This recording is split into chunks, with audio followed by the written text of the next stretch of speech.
Joining us right now is the Daily Caller News Foundation editor-in-chief, Christopher Bedford. Chris, always great to see you. Thanks so much for joining us. So we want to look at what happened in this historic meeting and what didn't happen, and also what happened in Washington at the same time. What's your reaction to what took place overseas? Well, it wasn't a defeat for the United States. We didn't come away any weaker than we were before, and President Trump didn't give away the House in exchange for a deal that wouldn't have really kept the United States secure. If the North Koreans are unwilling to give up their nuclear program, which Kim has said he is willing to do, that's why he's there, then there's no reason to ease all the sanctions. That is the biggest chip that the United States has, and they're both dealing with their biggest bargaining chips: nuclear capabilities and the end of sanctions. And they decided not to swap, but it didn't collapse in some kind of acrimony. There's not a big fight going on right now. There's still a possibility. It was a lot to hope for in the first place. Yeah. Any kind of deal could be hammered out right now. Now we know it wasn't, but not a defeat, not a win. Meanwhile, as the historic U.S.-North Korea summit was taking place, Michael Cohen testified in Washington, the president's former lawyer on Capitol Hill, yesterday in front of the House Oversight Committee. He called the president a liar, a cheat, a con man, but he backed up one of the president's strongest claims. Watch this. Questions have been raised about whether I know of direct evidence that Mr. Trump or his campaign colluded with Russia. I do not. And I want to be clear. There he was, being clear. President Trump spoke with Fox News' Sean Hannity last night, responding to the comments made by his former lawyer, Michael Cohen, confirming there was no Russia collusion. Watch this. As far as Cohen is concerned, he's convicted. He's a liar. He's defrauded at a high level. He's got a lot of problems. And, you know, it was very interesting because he lied so much. I watched some of it. I actually was able to watch some of it. He lied so much, and yet he said when it came to collusion, the whole hoax with the Russia collusion, right. It's just a witch hunt hoax. And by the way, very, very bad for our country because it really stops you from doing what you're supposed to be doing. He said no collusion. Chris, your reaction? Well, he did say no collusion. He said no to some of the less savory details of the Russian dossier. He said a lot of things that might help President Trump. He also attacked him as a racist and a fraud and a liar. The problem here for Republicans is they spent all their time, I think correctly, questioning his credibility. So that it's not like either side can really do much with this. But my main takeaway from yesterday was that it was a masterclass from Chairman Elijah Cummings on how the Democrats could conduct themselves, where the president is abroad negotiating a massive, massive deal for the United States on foreign policy. And all day, every single channel was tuned into Michael Cohen saying salacious things about the president, mostly, almost entirely old news, things that have been rehashed, and just attacking the president. And Congressman Cummings didn't even have to lose his temper to let Republicans look a little bit foolish on television. And it was just it was a smart move by him and some good politics. I think the Democrats will keep some of that more in store for the president as the next 2 years unfold. Speaker Nancy Pelosi, we should point out, Chris, is already trying to raise money off of that hearing. She said earlier yesterday that she hadn't listened to a word of Michael Cohen's testimony, but in the fundraising request that was sent out from the Democratic Congressional Campaign Committee, she said what we witnessed today should alarm us all, and she's trying to get people to give money to the Democrats for that, for putting on this dog and pony show, I suppose.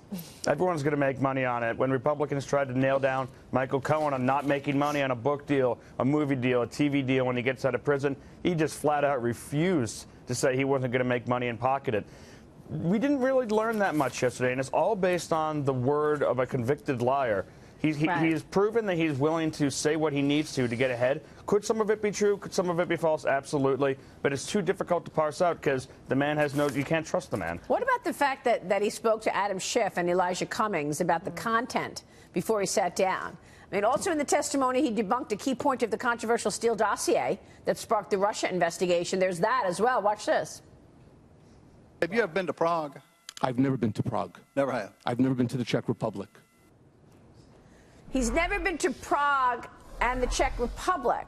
Now, isn't it true that in the dossier it said that Michael Cohen went to Prague to meddle in the election on behalf of Donald Trump, to meet with Russian officials? That's one of the most key parts of the dossier, is that Michael Cohen was in Prague negotiating with the Russians to try and hand over U.S. democracy in exchange for President Trump winning.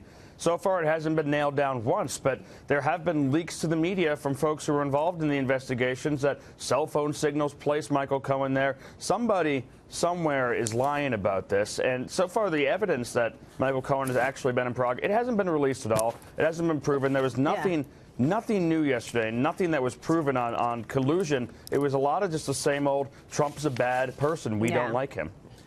Christopher, Steve Forbes here.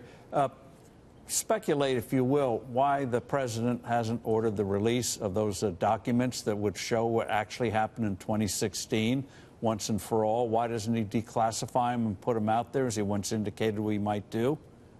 I can't guess too much on that because I can't get inside of his head. I know a lot of his allies have pushed for him to release those documents. One rumor I've heard from folks in the White House is that they're holding their cards and they're waiting until the Mueller report comes out. That's exactly it. I asked the president this several times, and he said to me that it will come out. It's just not the right time yet. He said if I would have declassified already, it would have been an old story right now. I think you're right. I think he's waiting for the Mueller report. That's what his lawyers have indicated to me. Yeah. Yeah, I was just going to say, when we keep talking about Cohen in the testimony yesterday, we're saying that we haven't really learned anything new. But something I think that was really striking to me at the end, I was watching it right before we went on the 5, is that he got very, very political in that closing statement. And people might have missed it because they were watching it all day. But something that struck out to me is Cohen said that if Trump did not win re-election, that there would not be a peaceful transfer of power, Chris, among other things. So I don't know what you thought, but for me, that closing statement was so political that it sort of took away anything from the day about redemption and trying to tell the truth. This was a hack job by liberal activists writing that piece, in my opinion. If that had been a movie scene, it would have been a very cheesy movie scene. There was actual laughter in our newsroom as he was reading that. And we were guessing, that we didn't have proof of it, that Lanny Davis, one of his lawyers, had a heavy hand in that because of the prose that Cohen was using really reeked of that kind of political, aggrandizing language. And I think it's an obscene myth that the transfer of power would not be peaceful if President Trump lost the election. The week before the election, The Week magazine predicted white riots in the streets if President Trump didn't win. All the talk was about Republicans not accepting President Trump losing to Hillary Clinton. But here we are 4 years later or 3 years later, and all we're still dealing with is Democrats being incapable of dealing with the fact that President Trump won. You mean a worse handoff than the handoff of President Obama to President Trump when President Obama changed all of the rules in the intelligence agencies so everybody could share everything, and then they unmasked people? Oh, and you mean how he used the agencies like the DOJ and the FBI for political use? A worse handoff than that? Actively sabotaged the incoming administration. It's not a good look. Yep. Christopher, it's good to have you on the program this morning. Thank you. Thanks so much. Chris Bedford.